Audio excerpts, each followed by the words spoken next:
नमस्कार। आप सबका क्लास में एक बार फिर से स्वागत है। पिछले क्लास में हम लोगों ने क्लास 9th के अक्षांश और देशांतर जो स्थिति और विस्तार है भारत का उसको समझा था। आज की क्लास में हम लोग भारत का जो भौतिक स्वरूप है उसको समझेंगे। तो हेडिंग सबसे पहले बनाते हैं। क्लास 9th के एनसीईआरटी का दूसरा चैप्टर है भारत भौतिक स्वरूप। भारत का भौतिक स्वरूप, ठीक है। सबसे पहले इस टॉपिक पे बात करने से पहले कुछ बेसिक जो चीजें हैं हम उस पे बात करेंगे, जैसे महाद्वीपीय विस्थापन का सिद्धांत क्या है, प्लेट विवर्तनिक थ्योरी क्या है। अगर ये चीजें आपको समझ में आती है तो भारत का जो भूगोल है उसको आप बेहतर रूप से समझ सकते हो, ठीक। कभी आपने सोचा है कि आखिर भारत के उत्तरी भाग में ही पर्वत का जो हिमालय पर्वत है वो क्यों निर्माण हुआ है? इसका कुछ न कुछ कारण रहा है। जो हिमालय है उसके जस्ट नीचे जो हमारा जो उत्तर भारत का विशाल मैदान है, इसका क्यों निर्माण हुआ है? क्या कारण रहा है इसका? तो इन सभी प्रश्नों का उत्तर हम इस लेक्चर में करने वाले हैं, इस पूरे सीरीज में, ठीक। तो सबसे पहले भारत भौतिक जो स्वरूप है, भारत का भौतिक स्वरूप, इसमें समझेंगे भौतिक स्वरूप का मतलब क्या होता है, ठीक। भारत का जो भौतिक स्वरूप है इसका मतलब क्या होता है कि मतलब भारत में जो अलग अलग प्रकार के स्थलाकृतियां बनी हुई हैं, जो स्थल की आकृति है, स्थल मतलब बोलते हैं भूमि, जो भूमि पर अलग अलग आकृतियां बनी हुई हैं। जैसे उत्तर में अगर देखा जाए, भारत के उत्तर में अगर देखा जाए तो हिमालय पर्वत है यहाँ पे, ठीक, पूरा चापी आकार में से हिमालय पर्वत है। इसके जस्ट नीचे देखा जाए तो उत्तर प्रदेश, बिहार, पश्चिम बंगाल, उधर पंजाब, हरियाणा ये सब पकड़े हुए ये पूरा का पूरा विशाल मैदानी क्षेत्र है, क्योंकि हिमालय से नदियां निकलती हैं और नदियां जो है हर एक वर्ष बाढ़ लाती हैं। बाढ़ के द्वारा इस मैदान का निर्माण हुआ है, जिसको हम उत्तर का विशाल मैदान कहते हैं। तो आखिर ये क्यों हुआ है, ठीक। भौतिक स्वरूप का मतलब होता है कि यहाँ पे पर्वत है, पर उसके नीचे भारत के उसके नीचे क्या है, मैदानी क्षेत्र है। इसके नीचे और देखेंगे जरा हम तो पठारी क्षेत्र है। अब उसको थोड़ा मैप में भी हम उस एटलस का सहायता से करेंगे, लेकिन भौतिक का मतलब होता है कि भारत में जो अलग अलग प्रकार की स्थलाकृतियां बनी हुई हैं वो क्यों बनी हुई हैं, ठीक। उसकी संरचना क्या है, उसकी विशेषता क्या है, इन सभी चीजों पे हम डिस्कस करने वाले हैं। तो भौतिक का मतलब जो प्रकृति के द्वारा बनाया हुआ हमारा भूमि है, हमारा भूमि का स्वरूप है कि पर्वत है, पठार है, मैदानी क्षेत्र है। अब जैसे भारत में, अगर भारत में देखा जाए तो भारत किसी भी प्रकार की स्थलाकृति को हम 3 भागों में बांट सकते हैं, लेकिन भारत की स्थलाकृति को भी हम 3 भागों में बांटते हैं। एक होता है पर्वतीय क्षेत्र, ठीक है। दूसरा है हमारा मैदानी क्षेत्र, और तीसरा है हमारा पठारी क्षेत्र, ठीक।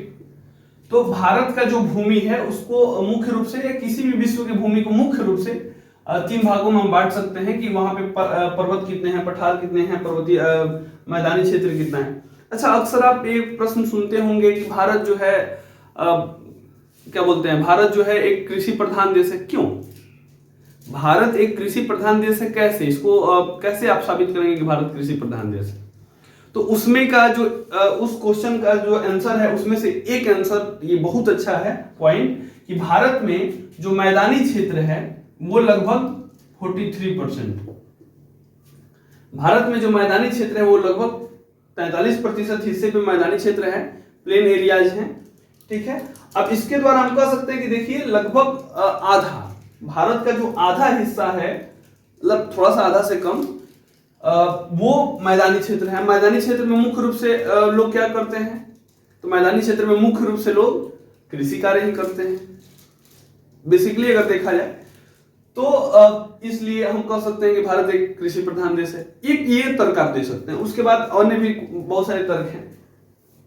पर्वतीय क्षेत्र जो है भारत के कुल भूमि का लगभग 29% भूमि पर पर्वतीय क्षेत्र है। ये 10th में क्वेश्चन पूछा हुआ है, ध्यान में रखिएगा कि भारत के कितने प्रतिशत भूमि पर पर्वतीय क्षेत्र है और मैदानी क्षेत्र है, दोनों क्वेश्चन पूछा हुआ है। ठीक, पठारी क्षेत्र पे आते हैं। तो भारत की कुल भूमि का लगभग 28% भाग पे पठारी क्षेत्र का विस्तार है।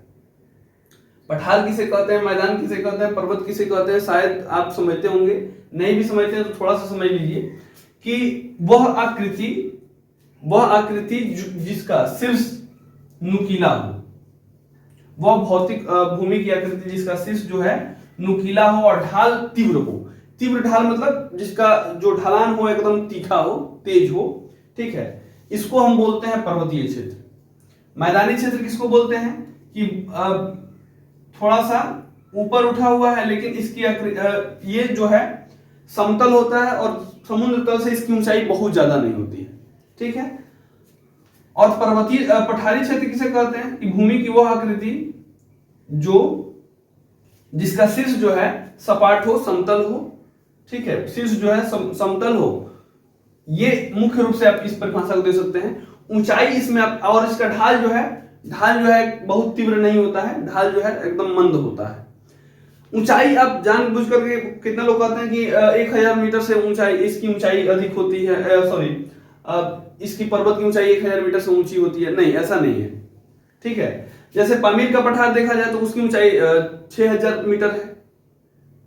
पामीर का पठार को अगर देखा जाए तो इसकी ऊंचाई जो है 6000 मीटर से ऊंचा है, तो उसको हम पठार नहीं कहेंगे क्या, उसको भी पठार कहेंगे। पठार का जो परिभाषा है वह भौतिक स्वरूप या वह भूमि की आकृति जिसका जो शीर्ष है वो कैसा हो, नुकीला ना हो या सपाट हो और इसमें तीव्र ढाल ना हो, ठीक है, तीव्र ढाल ना हो, उसको हम क्या बोलेंगे, भूमि से ऊंचा उठा हुआ वो भाग जिसका जो शीर्ष है वो सपाट हो और ढाल जो है उसका तीव्र ना हो, उसको हम पठार बोलते हैं।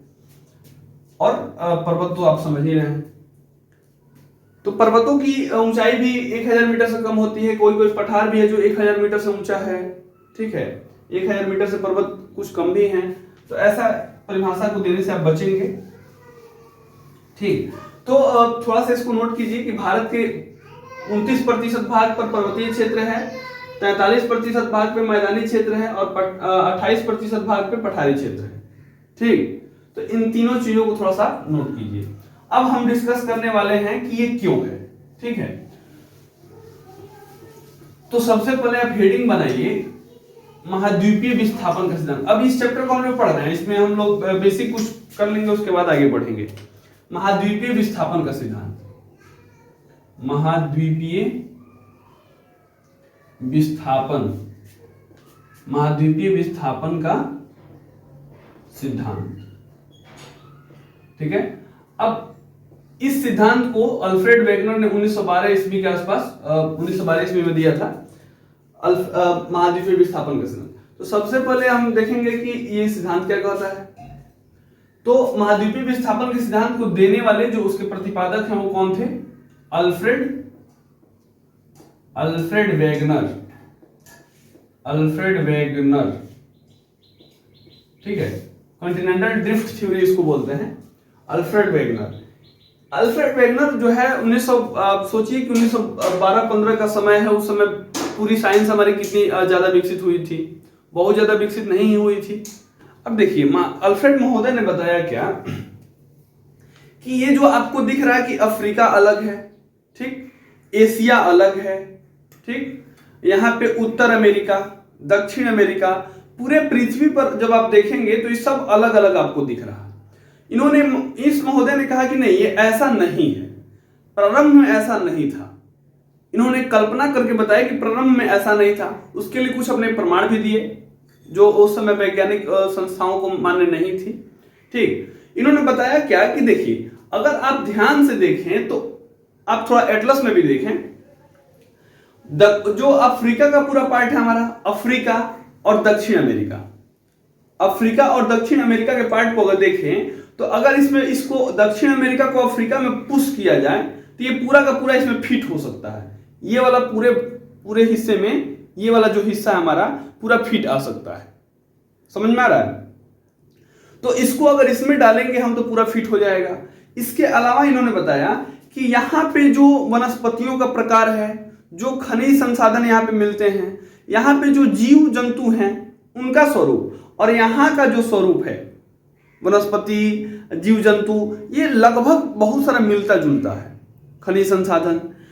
उसके अलावा भी उन्होंने बताया कि जो उत्तर अमेरिका है हमारा, उत्तर अमेरिका और यूरोप का जो पश्चिमी भाग है, उत्तर अमेरिका का पूर्वी भाग, इसमें भी बहुत सारी समानताएं हैं।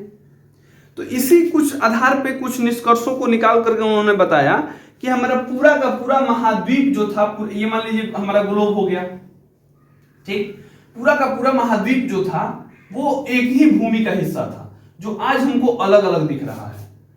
पूरा का पूरा महाद्वीप जो हिस्सा वाला, महाद्वीप वाला हिस्सा था, वो अलग अलग जो आज दिख रहा है वैसा नहीं था, वो सब एक ही भूमि का हिस्सा था। और इस महोदय ने इसको नाम दिया पेंजिया, भूमि वाले हिस्से को नाम दिया पेंजिया, ठीक है। ये मान लीजिए भूमि का हिस्सा हो गया, इसी में से महाद्वीप बाद में अलग हुए हैं, इन महोदय का कहना था। देखिए सिद्धांत का नाम महाद्वीपीय विस्थापन, महाद्वीप जो हो रहे हैं क्या हो रहे हैं, विस्थापित हो रहे हैं, अलग हो रहे हैं, ठीक, कि महाद्वीप जो है अलग हो रहे हैं, विस्थापित हो रहे हैं। तो इन्होंने कहा कि पूरा का पूरा जो भूमि वाला हिस्सा था वो आज जैसा दिख रहा है वैसा नहीं था, पूरा का पूरा एक ही भूमि का हिस्सा था, महाभूमि का हिस्सा जिसको बोल सकते हैं आप, कि महाद्वीप का हिस्सा, महाद्वीप से भी बहुत बड़ा, इसको उन्होंने नाम दिया पेंजिया। और इसके चारों तरफ पानी का विस्तार था, इसके चारों तरफ जो था पानी वाला हिस्सा था। तो पानी वाला हिस्सा जो है इसको इन्होंने नाम दिया पैंथलासा, पानी का जो हिस्सा था वो था पैंथलासा, ठीक है। तो जो अल्फ्रेड बैगनर महोदय ने अपना सिद्धांत दिया महाद्वीपीय विस्थापन का सिद्धांत, उसमें उन्होंने बताया कि जो भूमि का हिस्सा था उसको पेंजिया कहते थे, इसके चारों तरफ पानी का हिस्सा था जिसको पैंथलासा कहते थे। कुछ समय के बाद इस पेंजिया में विभाजन हो गया। अब क्यों हुआ, ये महोदय थोड़ा सा अलग तर्क देते हैं, थोड़ा सा अब शायद मुझे इसमें से लेना पड़े गोल बनाने के लिए, ठीक है, मान लेते हैं। तो कुछ समय के बाद क्या हुआ कि पेंजिया का दो भागों में विस्थापन हो गया, ठीक है, पेंजिया दो भागों में टूट गया। अब मान लीजिए इन्होंने नाम दिया कि यह भाग उत्तर की तरफ, दूसरा भाग दक्षिण की तरफ गया। तो उत्तरी वाले भाग को कहा गया अंगारा लैंड, अंगारा लैंड या अंगारा भूमि, अंगारा लैंड। दक्षिणी वाले भाग को कहा गया गोंडवाना लैंड, गोंडवाना लैंड, ठीक है। और इनके टूटने से, देखिए चारों तरफ इसमें पानी है, तो जब ये टूटेगा तो बीच में पानी भर जाएगा कि नहीं, तो इनके टूटने से एक सागर का निर्माण हुआ, ठीक है, इनके टूटने से एक सागर का निर्माण हुआ जिसको इन्होंने नाम दिया टेथिस सागर। क्या नाम दिया, टेथिस सागर, ठीक है। तो अल्फ्रेड वेगनर ने महाद्वीपीय विस्थापन के सिद्धांत में बताया अपना कि पूरा का पूरा जो भूमि वाला हिस्सा था वो कभी एक ही भूमि का हिस्सा था जिसको हम पेंजिया कहते थे। इसके चारों तरफ जो आज महासागर वाला आपको हिस्सा दिख रहा है, ये ऐसा चारों तरफ इसके महासागर था, ठीक है, जिसको पैंथलासा कहते थे।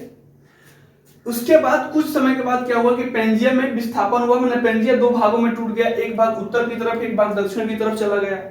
उत्तरी वाले भाग को अंगारा लैंड कहा गया, दक्षिणी वाले भाग को गोंडवाना लैंड कहा गया।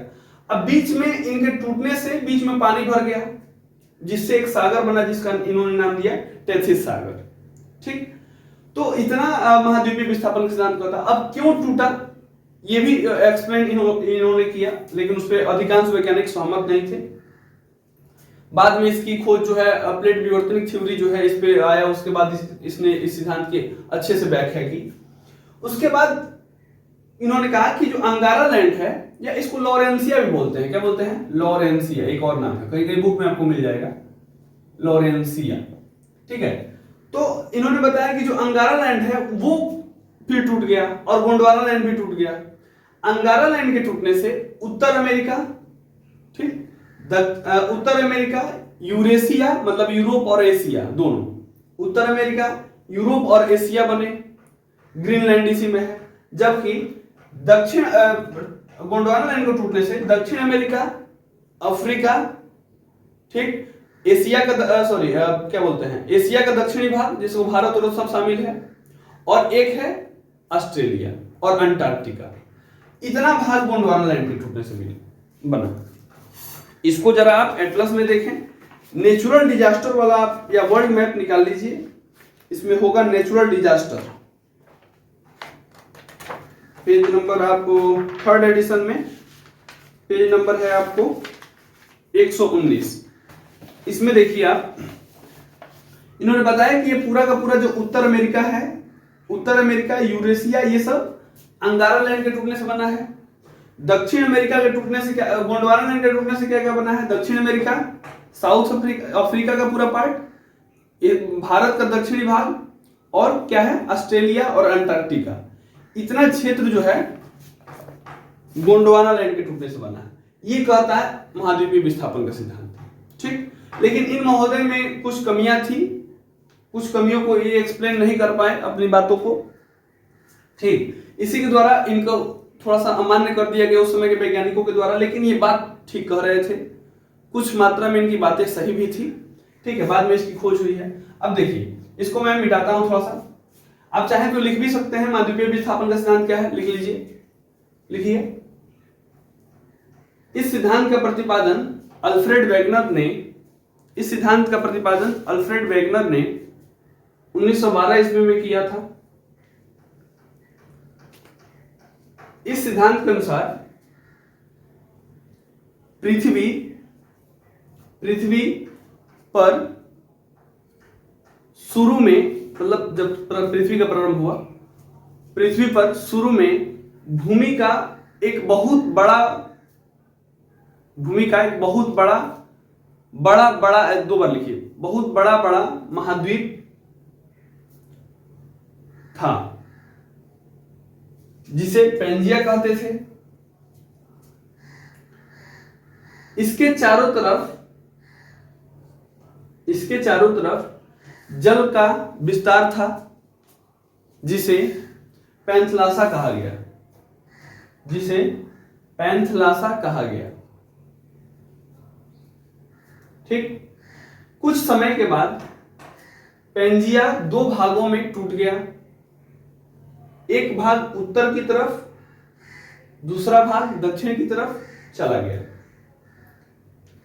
उत्तरी भाग को अंगारा लैंड या लॉरेंसिया कहते हैं, उत्तरी भाग को अंगारा लैंड या लॉरेंसिया कहते हैं, दक्षिणी भाग को गोंडवाना लैंड कहते हैं। इनके टूटने से बीच में एक सागर का निर्माण हुआ जिसे टेथिस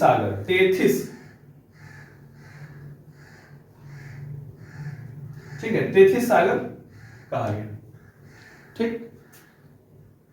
अंगारा लैंड भी पुनः बाद में टूट गया और गोंडवाना लैंड भी पुनः बाद में टूट गया, ठीक है। तो इसको लिखेंगे, अंगारा लैंड के टूटने से उत्तर अमेरिका तथा यूरेशिया, ग्रीनलैंड आदि बना है। उसको आप एटलस में खोजेंगे। गोंडवाना लैंड के टूटने से दक्षिण अमेरिका, अफ्रीका, अंटार्कटिका, भारत का दक्षिणी भाग तथा ऑस्ट्रेलिया का निर्माण हुआ, ठीक। अब ये महाद्वीपीय विस्थापन का सिद्धांत है। इसके आप उच्च क्लास में जाएंगे तो इसके बारे में और भी पढ़ना है, लेकिन फिलहाल 9th में इतना है, ठीक। चलिए आज के लिए इतना ही रहने देते हैं। अगले क्लास में हम लोग प्लेट विवर्तनिक थ्योरी क्या है उसको समझेंगे। तब तक के लिए जय हिंद।